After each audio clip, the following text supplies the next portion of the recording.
I'm happy that we gathered a little bit more than the other sessions. We really tried getting people into that topic. It's maybe not the most interesting topic, but it's needed at some point when you are selling very well in your home country, and then you're at the point where you say, hey, let me just see what my opportunities cross-border are. And in that point, we're stepping in, and I want to just give you an overview of the steps. Usually, most of the sellers I experienced so far, they were like, oh, it's so scary. There's so many regulations in the European Union or in the UK. But if you have the right people you're working with, it's not that complicated, obviously. So let's speak about this lady here. Okay, so I've been in this business quite a bit time, like 5 years almost. So I have the pleasure to work with accountants very close. So I have a big knowledge on compliance. So after this session, if you have any specific questions, I'm happy to, have a one-on-one and talk about your case in particular. Okay. So then let's move on. Why you should explore different countries, because usually it's okay, I do $1 million in the US, I'm good, I make a lot of money, why should I be bothered with expanding into other countries? You have to, because it's not all about money, it's being sustainable at the end of the day. Okay, you want to have your brand be as long as you live. Okay, you put in so much work in your brand, and you want it to be successful and well known. It's not about the money, it's about your brand and your personal success. Okay, so of course there is a big opportunity in Europe itself. You have 740 million consumers. So US, it's double the size of US. Okay, so you can do much better if you expand and be more sustainable at the end of the day. You have 27 countries in the European Union, plus you have the UK as well. It's in Europe, but it's not in the European Union anymore. It's a very easy country to expand, obviously. If you're selling on Amazon, Amazon has a really good program, Amazon Pan-EU. If you get registered for at least 2 countries in any European country, you get lower rates on your shippings, which is up to 53% of the normal, shipment costs if you work FBA. So there's a lot of ways to do business if you start off with Amazon. Of course, if you're not selling on Amazon and you're a Shopify seller, or you're selling on eBay or your own website, you do your own business, it's also possible that you can get registered, and it's not that complicated. But what we always recommend sellers, if they're a Shopify seller, we tell them to go with Amazon, expand with Amazon, because the processes are much easier. Amazon handles a lot of processes for you, and then you would be able to sell on Amazon and on Shopify. Plus, Amazon is also fulfilling Shopify orders. So that's also a good combination. So 2 marketplaces at the same time, fulfilled by Amazon. Okay? So when it comes to selling in any of those countries, let's say you have a roadmap and you would like to go to UK, which is pretty much easy because the same language, right? You don't have to change much on your labels. Usually sellers were like afraid and saying, hey, oh, I don't know. So then start with UK, because it's the same language. It's a straightforward. There are not much regulations as in the European Union countries. And then you have a little bit of a feeling of a European country and a cross-border business. And when you do well, you can jump from the UK straight to the European Union countries, which is the biggest ones are Germany, France, Spain, Italy, and so on. So, and plus, of course, when you're already here in Europe, it's easier to expand into Middle East, Asia, and Australia. I mean, maybe you think like, oh my God, that's a lot operation. But when you start thinking of expanding into another country, you have to have a strategy. You have to think of, what if I'm doing well there? What are my next options? So you have to have a long-term plan to be successful and then jump to other marketplaces as well. Because here's the thing, we do well, we're really good, but Asian countries, they're selling now directly to Europe and US. They're manufacturing. So the middlemen who were selling their products 5 years ago, they're going to be gone if you don't do anything to have other strategy, because there's a competition is so high. The manufacturer in Asia has much better prices than you. So you have to have a really good plan in order to stay sustainable for long, long years. And what is the first move you have to take? Being a brand is very important. It's not like, oh, let me buy from China and then I'm just selling it all over and that's fine. But people, consumers are very smart now. They want to see, oh wow, that's a good brand. Oh, the rankings are really good. So you have to put quality in what you're selling to be competitive in the ecosystem of e-commerce, which is really huge.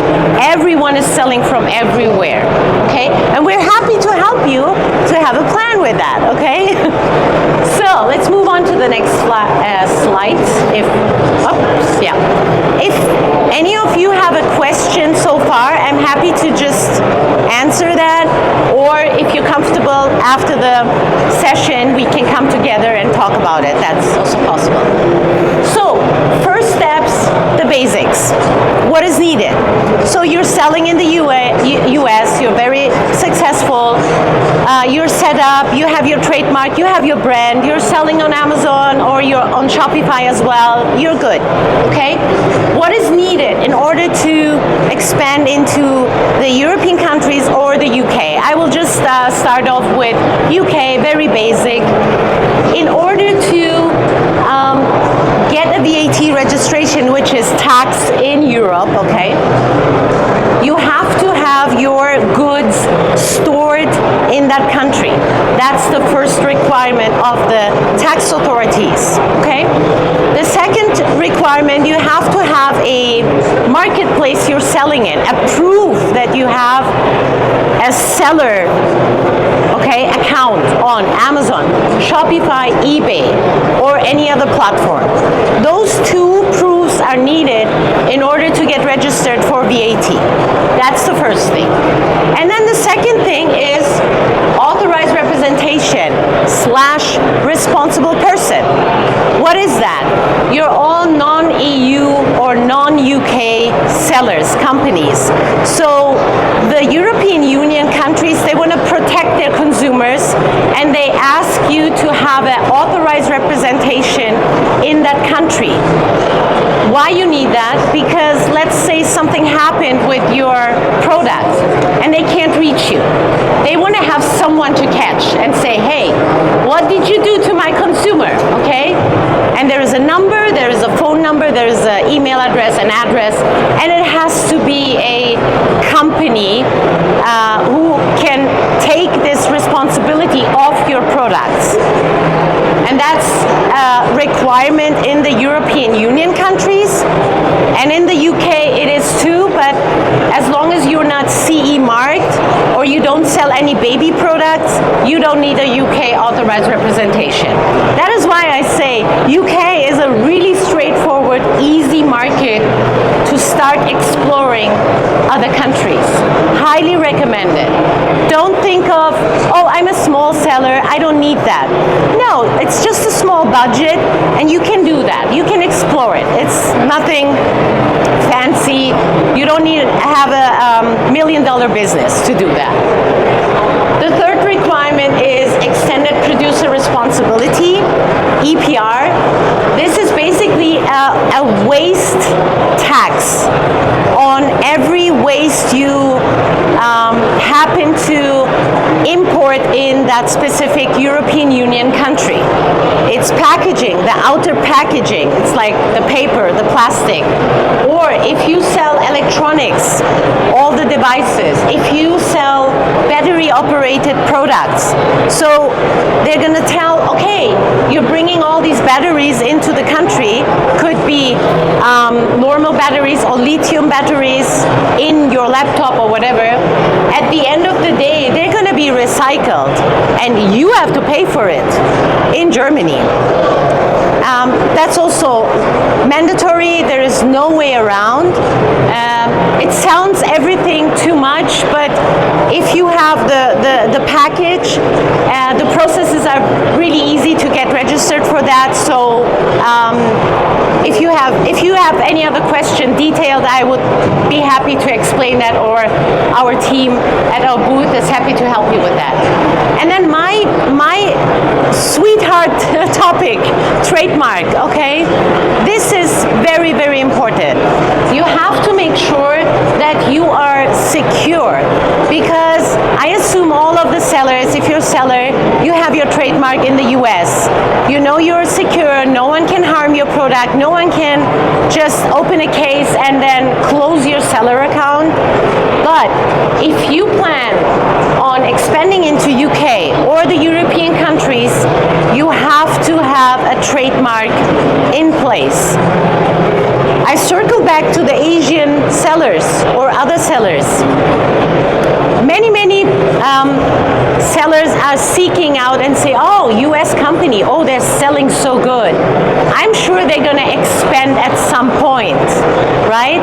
And then all of a sudden they get your brand before you even know it in the UK and in the European Union, and then you're just happy, oh, I expanded, I'm so happy, and 1 month later your account is shut down. Reason? Because you're selling other people's brand. So the first thing you have to do is get a trademark.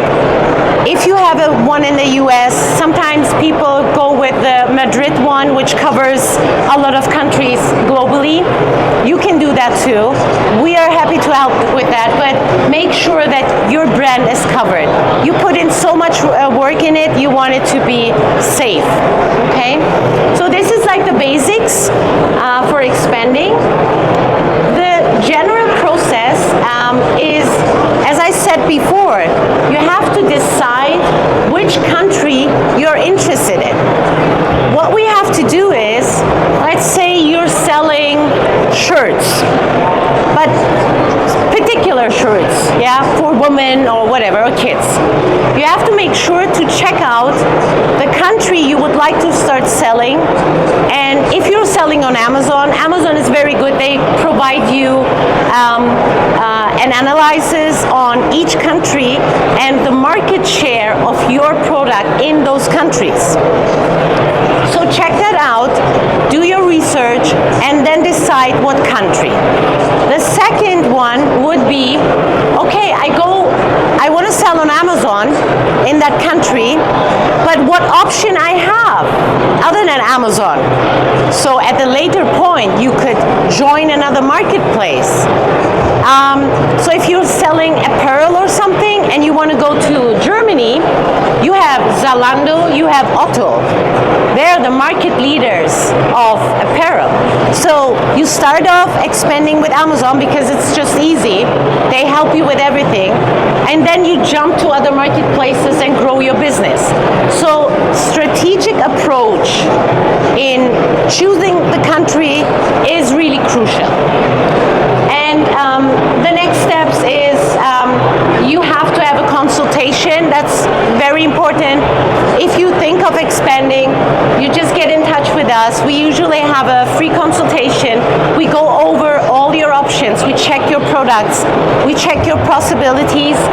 And the other thing is, like, we're in Seattle, okay? We're right across Amazon building. So we have a very close relationship. We work very close with them. We're an SPN partner of them.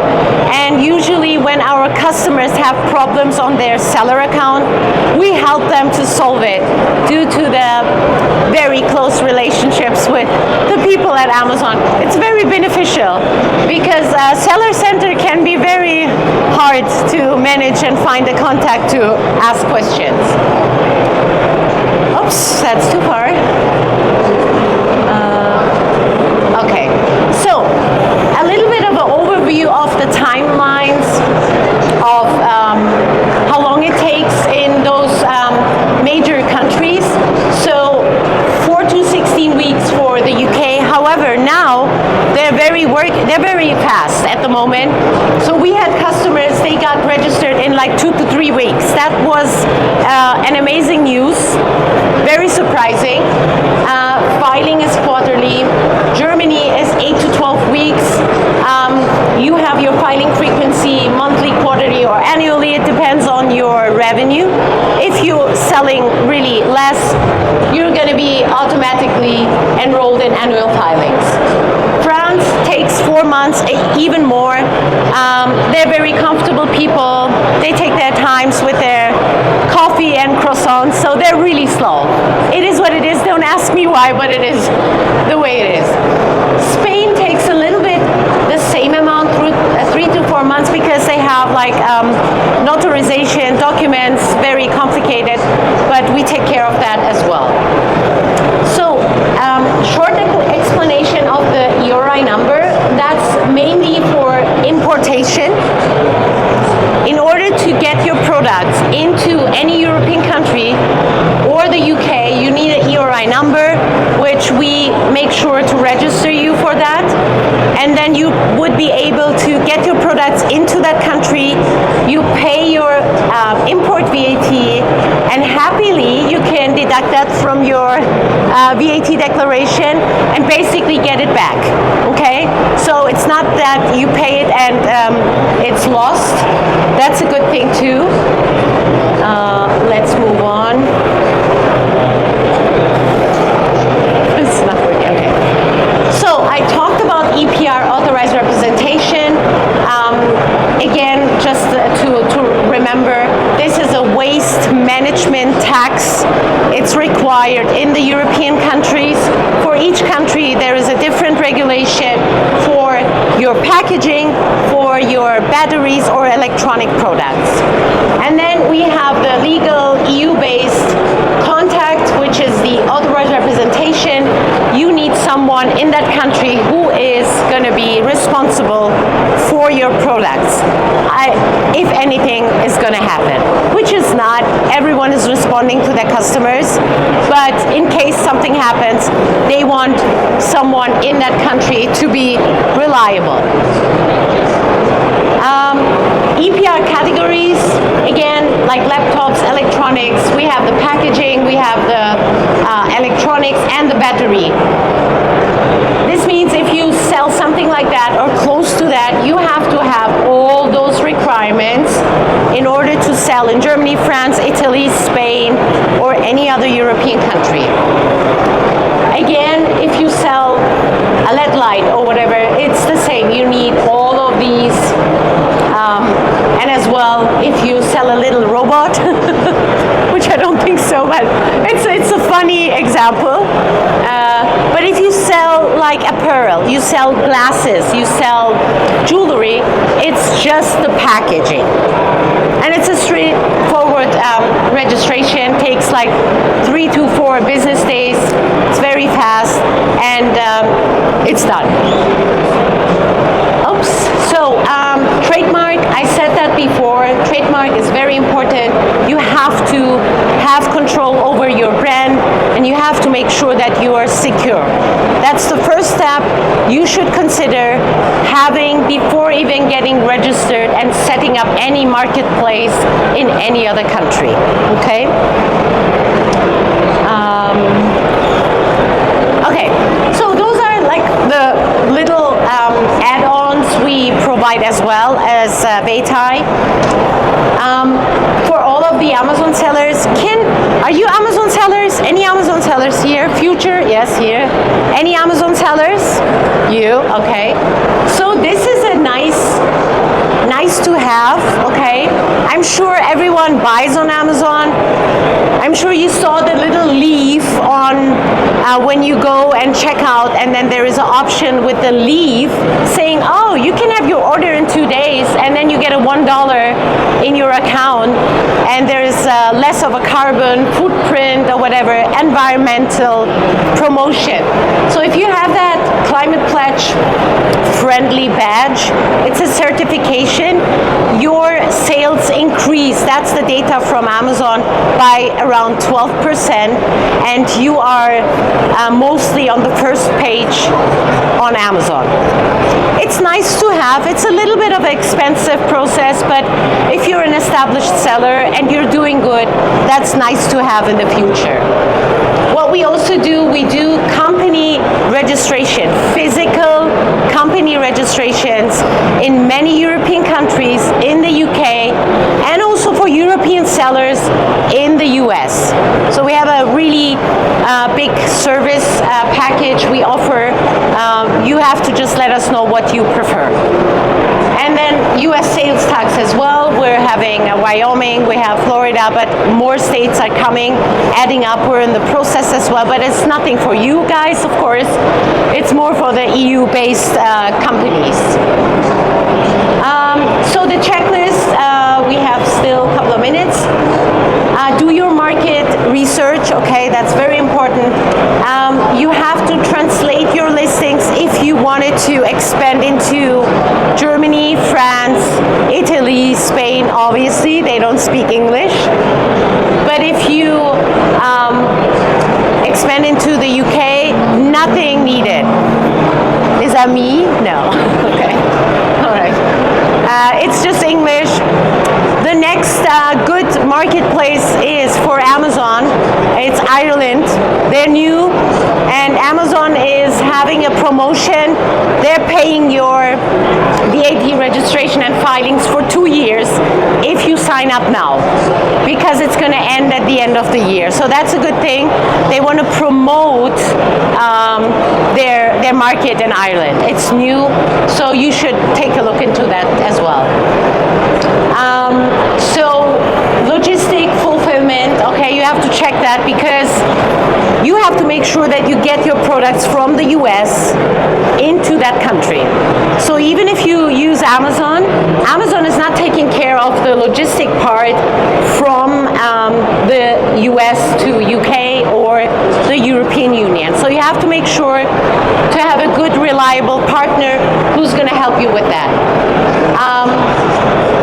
As we said, you have to have your storage, your shipping contract, you have to have your business license, company information in order to proceed with us getting compliant in that country.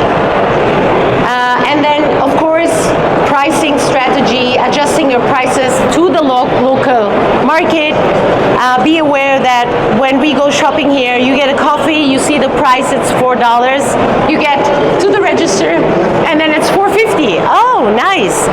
That's the way around. In Europe, you see the price, and it's already including the VAT tax.